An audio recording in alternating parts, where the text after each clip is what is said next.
एक मसला पूछा गया है, क्या मज़ी के बाद गुस्ल फ़र्ज हो जाता है? अगर मज़ी आ जाती है तो मज़ी से गुस्ल वाजिब हो जाता है, फ़र्ज हो जाता है?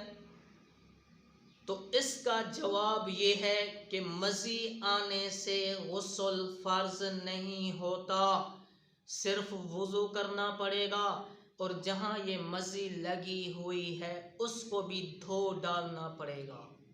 आपसे मज़ी के बारे में पूछा गया, या रसूल अल्लाह मज़ी आए तो क्या किया जाए, तो ये मज़ी क्यों आती है? आपने फरमाया हर मुज़क्कर ऊँट जो है, नर ऊँट, वो मज़ी करता है, इसीलिए ये मर्द जो है इसको भी मज़ी आती है, इसको भी मज़ी आती है।